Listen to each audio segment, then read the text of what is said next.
Hello दोस्तों, welcome back to S M talk. दोस्तों, ये वीडियो काफ़ी इंपॉर्टेंट होने वाली है और मैं आपको बता दूं कि ये वीडियो थोड़ी सी डिटेल में भी है, तो इसमें समय लग सकता है। मैं इस वीडियो में बात करने वाला हूं ALP CBT2 कट ऑफ के बारे में। सभी को पता है कि 2 मई और 6 मई 2025 को दोबारा कंडक्ट कराया गया ALP CBT2 एग्जामिनेशन को, क्योंकि जो 19 और 20 मार्च को होने वाली थी उसको स्थगित करके न्यू डेट पे रेलवे बोर्ड के द्वारा इस एग्ज़ाम को कंडक्ट कराया गया। ये एग्ज़ाम सफलतापूर्वक कंडक्ट हो गई, सभी बच्चे बहुत ही अच्छे से एग्ज़ाम भी दिए। लेकिन अब सवाल ये उठता है, प्रत्येक परीक्षा बीतने के बाद सभी बच्चे यही सोचते हैं कि आखिर हमारे कट ऑफ क्या रहेगी। तो कट ऑफ बताना हमारी कोई एग्जैक्ट भी कट ऑफ हम नहीं बता सकते हैं, लेकिन पिछले साल यानी 2018 के रेफरेंस में हम सभी टीचर हुए या कोई यूट्यूबर हुआ, कट ऑफ बताने की हम लोग कोशिश करते हैं। लेकिन इस वीडियो में और ALP CB2 एग्जामिनेशन को लेकर बच्चे इससे तो और ज़्यादा परेशान हैं कि 70% स्टूडेंट ALP 2025 का CBT एग्ज़ाम में पार्ट बी में फेल हो सकते हैं, क्योंकि क्वेश्चन इतनी ज़्यादा टफ आ गई थी कि बच्चों का मानना ये है कि 70% से भी ज़्यादा बच्चे पार्ट बी में फेल हो जाएंगे। तो क्या ये जितने भी बच्चे कह रहे हैं कि पार्ट बी बहुत टफ था, हम फेल हो जाएंगे, तो क्या वो सही बात है या गलत बात है?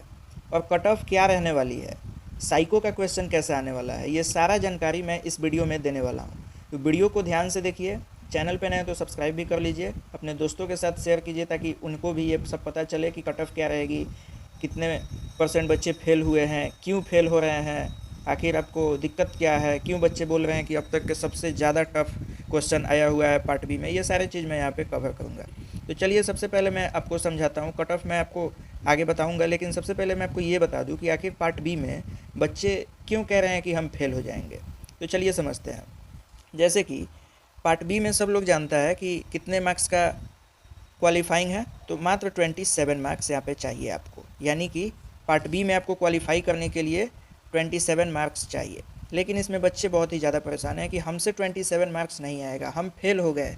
आखिर वो फेल हो जाएंगे तो फिर साइको के लिए वो अवेलेबल नहीं रह पाएंगे। तो यहाँ सीधी सी बात है, देखिए ITI वाले हैं, बीटेक वाले हैं, डिप्लोमा वाले हैं। जो ALP का वैकेंसी है इसमें क्या बोर्ड मांग रही है कि अगर आपने ITI किया हुआ है तो भी आप यहाँ पे आ सकते हैं, अगर आपने बीटेक किया हुआ है तो भी आप यहाँ पे आ सकते हैं, अगर आपने डिप्लोमा किया है तो भी इस फॉर्म को भर सकते हैं। तो इसमें सबका अलग अलग सवाल रहता है।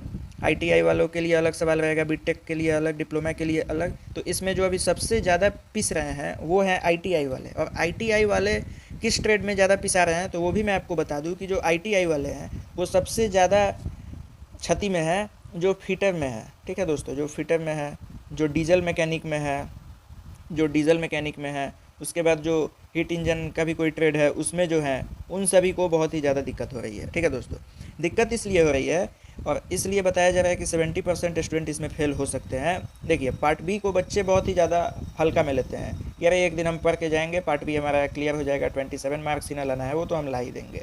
लेकिन रेलवे ने यहाँ पे खेल रच दिया है, उसने पार्ट बी को ही डिफ़िकल्ट कर दिया है। जो वन लाइनर क्वेश्चन बच्चे पढ़ के जाते हैं कि अरे इसी में से ना आएगा, हमने तो पढ़ लिया, जो क्वेश्चन आएगा हम लोग अपना टिक लगाएंगे और हम पास हो जाएंगे। लेकिन रेलवे ने उल्टा कर दिया है, जो बच्चों ने सोच के गया था उसका एकदम अपोजिट रेलवे ने कर दिया है। इसमें क्या हुआ है कि क्वेश्चन इतने ज़्यादा इंटरनल टर्म पूछे गए हैं कि बच्चों को समझ ही नहीं है कि अरे हमने पढ़ के आया कुछ और, यहाँ क्वेश्चन आया कुछ और। जो बीटेक वाले हैं तो बीटेक वाले तो अच्छे स्टूडेंट हैं, डिप्लोमा वाले हैं, इनका भी क्वेश्चन उतना हार्ड नहीं आया हुआ है। लेकिन जो ITI वाले बच्चे हैं इनका क्वेश्चन सबसे ज़्यादा हार्ड आया है। खासकर जो फिटर ट्रेड से हैं, जो डीजल मैकेनिक ट्रेड से हैं, उनको ज़्यादा इसमें परेशानी हुई है। तो इस परेशानी को मद्देनज़र रखते हुए बच्चों को ये ऐसा लगा है कि हाँ, हमारा रिज़ल्ट ख़राब हो सकता है। और रेलवे जब ये रिज़ल्ट बनाएगी तो केवल ITI वालों को ही नहीं ना छाँटेगी, वो सबको मिलाकर छाँटेगी, क्योंकि रेलवे को ओवरऑल रिजल्ट से मतलब है। किस ट्रेड में कैसा क्वेश्चन है उसे मतलब नहीं है। ये 27 मार्क्स का है, इसमें कोई नॉर्मलाइजेशन वगैरह भी कुछ नहीं होगा, आपको इतना क्वालिफाई करने के लिए लाना है। अगर आपसे नहीं आता है तो आप फेल हो जाओगे और साइको में भी आप नहीं पहुंच पाओगे। तो ये कारण है कि बच्चे इतना चिल्ला रहे हैं कि हम फेल हो जाएंगे, फेल हो जाएंगे। काफ़ी हार्ड क्वेश्चन है, तो आपको भी ये समझ कर जाना चाहिए ना, किसी भी चीज़ को हल्का में नहीं लेना चाहिए। जब 27 मार्क्स क्वालिफाइंग है तो आपको कम से कम 40 क्वेश्चन अटैम्प्ट करने पड़ते हैं, तब जाके अगर 30 भी सही होता तो भी आप ठीक हो। अगर 35 ही आपने अटैम्प्ट किया 100% एक्यूरेसी के साथ तो भी ठीक हो। लेकिन कोई बच्चे हलवा में लेके चला गया, अरे 27 ही ना है, मैंने 32 क्वेश्चन अटैम्प्ट कर लिया, हो जाएगा, मेरा सब निकल जाएगा। तो ऐसे काम यहाँ पे नहीं चलने वाला है। और इसी के चलते बच्चे बहुत ही ज़्यादा परेशान हैं। उनकी तैयारी ने उन्हें परेशान किया, अगर अच्छी तैयारी होती तो ये दिक्कत नहीं आती। अब रह गई बात कि क्या 8 टाइम्स साइको में बच्चे मिल पाएंगे, क्योंकि इसमें बहुत सारे बच्चे फेल हो जाएंगे। जो 70% का लोगों ने दावा किया है, तो 70% नहीं कह सकते, एटलीस्ट 50% तो मैं बिल्कुल कह दूंगा। इसलिए कह दूंगा कि जो भी बच्चे एग्ज़ाम देने गए हैं, तो अगर 1 करोड़ बच्चे एग्ज़ाम देने जा रहे हैं तो ये सब तो सिलेक्ट नहीं हो पाएंगे। इनमें से 18,999 बच्चे ही सिलेक्ट होंगे जितना वैकेंसी है, सबके सब तो सिलेक्ट होंगे नहीं। तो जब सबके सब सिलेक्ट नहीं होंगे तो निश्चित बात है कि बहुत सारे बच्चे छांट दिए जाएंगे। उसी प्रकार जो पार्ट बी में जो भी बच्चे फेल होंगे वो साइको में नहीं पहुंच पाएंगे। और रही बात साइको का, तो साइको में कम से कम 8 टाइम्स बच्चे को सिलेक्ट किया जाता है, वैकेंसी के 8 टाइम्स जितना उन्हें चाहिए, क्योंकि फाइनल स्टेज का एग्ज़ाम साइको है और साइको में उन्हें 8 टाइम्स बच्चे चाहिए। तो क्या 8 टाइम बच्चे मिल जाएंगे ऐसे रिजल्ट बनने के बाद? क्योंकि सभी यही बता रहे हैं कि हम फेल हो जाएंगे, फेल हो जाएंगे। तो क्या सब फेल हो जाएंगे? तो क्या रेलवे को 8 टाइम्स बच्चे मिल पाएंगे? तो इसका सीधा सा आंसर है यस, नो, दोनों हो सकता है। इसमें हम ये नहीं बोल सकते हैं कि यस 8 टाइम्स मिल जाएंगे और नो 8 टाइम्स मिल जाएंगे, ऐसा कुछ भी कहना मुश्किल है। अगर पिछले रिकॉर्ड की हम डाटा देखें तो 2018 में क्या हुआ था कि 5 ऐसे जोन थे जिसमें 8 टाइम्स बच्चे वहाँ पे मिल गए थे। लेकिन बाकी के ऐसे जो जोन थे उसमें कहीं पे 4.5% बच्चे मिले, कहीं पे देखा गया कि 5% बच्चे अवेलेबल थे, कहीं 5.25% बच्चे अवेलेबल थे, कहीं 8% भी बच्चे अवेलेबल थे। बच्चे कितना भी अवेलेबल हो, लेकिन रेलवे को तो अपना भर्ती करनी है, तो वो इतना पर भी यानी कि 4.5% 5% बच्चे अगर उन्हें मिलते हैं तो भी वो साइको टेस्ट कंडक्ट करा देगी। ठीक है दोस्तों, तो साइको की ये सीन है कि क्या साइको में 8 टाइम्स बच्चे मिल पाएंगे? तो यस और नो दोनों इसका जवाब है। मिल भी सकते हैं, नहीं भी मिल सकते। अगर कम मिले तो भी साइको का टेस्ट होगा, 8 टाइम्स मिले तो भी होगा। 8 टाइम्स तो उनको चाहिए ही, अगर उतना मिल जाते हैं तो होगा। अब रही बात कि कट ऑफ क्या रहेगी। ठीक है दोस्तों, तो कट ऑफ यहाँ पे आप लोग समझ सकते हो कि ज़्यादा बच्चे फेल होंगे। ठीक है, तो इससे आप खुद अनुमान लगा सकते हो, मुझे बताने की कोई आवश्यकता नहीं है।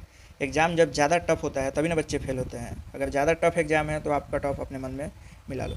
अब चलिए मैं आपको पिछले साल की कट ऑफ बता देता हूँ कि आखिर 2018 में, पिछला साल नहीं, पिछले एग्ज़ाम की कट ऑफ, क्योंकि पिछला साल कहना गलत है। 2018 वाला जो है वो मैं आपको बता देता हूँ। तो जैसे कि आप लोग देख सकते हो, मैं ऑनलाइन ही आपको देख के बता रहा हूँ। टेक्स्टबुक.com का मैंने साइट खोल दिया है, ये ऑफिशियल साइट है और इसी में क्या है कि दिया गया है कि आखिर कितने कट ऑफ थे। तो यहाँ पे क्या देख रहे हो कि यहाँ पे ALP cut off 2018 region wise, यानी कि वहीं जोन वाइज कहो या रीजन वाइज कहो। तो यहाँ पे अहमदाबाद की आप लोग कट ऑफ देख सकते हो। Ahmedabad normalise cut off marks of second stage CBT for the candidate shortlisted for computer based aptitude test. ये जो CBAT टेस्ट होता है इसी को हम क्या बोलते हैं? साइको टेस्ट बोलते हैं। ठीक है दोस्तों, इसी को हम लोग साइको टेस्ट बोलते हैं। तो यहाँ पे देखो पोस्ट का भी नाम लिखा गया है, असिस्टेंट लोको पायलट। तो UR की कितना है? 52 है। उसके बाद अजमेर की हम देखते चले, अजमेर में कितना है? तो 65 है। उसके बाद ALP इलाहाबाद का देखो तो 58 है, बेंगलोर का 56 है। उसके बाद आपको कौन सा था? बिलासपुर का 57 है, जो भोपाल है उसका 64 है। इसी तरह से चंडीगढ़ का भी 59 है। ठीक है दोस्तों, चेन्नई का भी 59 है। तो ओवरऑल मैं आपको बता दूं, गोरखपुर का जो कट ऑफ है वो 47 है। गुवाहाटी का कट ऑफ कितना है? 47 है। उसके बाद जो कोलकाता का, क्योंकि कोलकाता में 2 रीजन आते हैं, तो इसका 57 है। उसके बाद मालदा का 50 है। मुजफ्फरपुर का कितना है? 40 है। उसके बाद रांची का कितना है? तो 60 है। तो ये जो मैंने आपको डाटा बताया कि कट ऑफ कितना है, अब मैं आपको एक बात समझा देता हूँ। तो 2018 की जो वैकेंसी थी वो ज़्यादा थी, करीब 32,000 प्लस वैकेंसी थी। तो 2018 के एग्ज़ाम में टेक्नीशियन और असिस्टेंट लोको पायलट के एग्ज़ाम कंबाइन हुआ करती थी, लेकिन 2024 से इसको सेपरेट कर दिया गया है। तो उस टाइम में 2018 में असिस्टेंट लोको पायलट और टेक्नीशियन दोनों का कंबाइन जो वैकेंसी था वो 32 के था। लेकिन इस बार क्या है कि 18,000 प्लस क्या है आपका ALP का वैकेंसी है और 7-8 हज़ार आपका क्या है? टेक्नीशियन का वैकेंसी है। तो अभी फ़िलहाल हम ALP का जो 18,000 वैकेंसी है उसी पे हम बात करते हैं। तो पिछले साल के रिकॉर्ड के अनुसार देखा जाए कि जो कट ऑफ है वो मैं आपको बता दूं कितना से है। अभी आपको मैंने दिखाया 4265, इतना तक कट ऑफ गया है। ठीक है दोस्तों, ये किसका कट ऑफ है? तो CBT 2 के लिए, CBT 2 का ये कट ऑफ है, ताकि आप CBAT यानी कि साइको टेस्ट में आप अवेलेबल हो सके, वो कट ऑफ है। तो इस बार भी कट ऑफ उसी के आसपास जाएगी। मैं ये दावे के साथ कह सकता हूँ कि ये जो 40 है इतना भी डाउन नहीं जाएगी, और ये हाईएस्ट जो 65 है वहाँ तक जा सकती है। तो मैं आपको बता दूं कि 55 से ये जा सकती है आपको 69 या 70 तक। ये जो एक्सपेक्टेड कट ऑफ है इस बार की एग्ज़ाम, इस बार की जो ज़्यादा हार्ड क्वेश्चन आए थे, इन सभी को मद्देनज़र रखते हुए इस बार का जो कट ऑफ है वो जोन वाइज 17 जोन है, 17 जोन में कहीं 55 भी जाएगा, 55 से 70 के बीच में मेरे अनुसार, मेरे एनालिसिस के अनुसार मैं ये बता पा रहा हूँ। तो रही बात ज़्यादा हार्ड क्वेश्चन आई है, तो क्वेश्चन हार्ड तो रहेगी ही, क्योंकि वैकेंसी कम है और बच्चे बहुत ज़्यादा थे। रेलवे को छांटने का भी मौका तो चाहिए ना, सबको तो सेलेक्ट नहीं कर पाएगा, इस कारण से ये सब हुआ है। तो ये वीडियो में मुझे यहीं क्लियर करना था। इस वीडियो में मैंने आपको 3 टॉपिक क्लियर किया। सबसे पहला कट ऑफ बताया, उसके बाद मैं आपको क्या बताया, तो साइको में कितने बच्चे अवेलेबल होंगे, उसके बाद पिछले साल के कट ऑफ को मैंने कंपेयर करके आपको बताया। इस बार बहुत सारे बच्चे फेल होंगे, उस विषय पे भी मैंने चर्चा किया, क्यों फेल हुए, इसका कारण मैंने सब कुछ इस वीडियो में बिल्कुल डिटेल बता दिया। तो मुझे आशा है कि ये वीडियो आपको काफ़ी अच्छा लगा हो, तो अपने दोस्तों के साथ शेयर कीजिए। अगेन मैं आपसे कह रहा हूँ, चैनल पे नया तो सब्सक्राइब कीजिए, क्योंकि मैं स्पेशल रेलवे से ही रिलेटेड मैं इस चैनल पे वीडियो अपलोड करते रहता हूँ। डेली इस चैनल पे आपको 1-2 वीडियो मिलते रहेगी। तो मिलते हैं नेक्स्ट वीडियो में। आज की इस वीडियो में इतना ही, तब तक के लिए जय हिंद।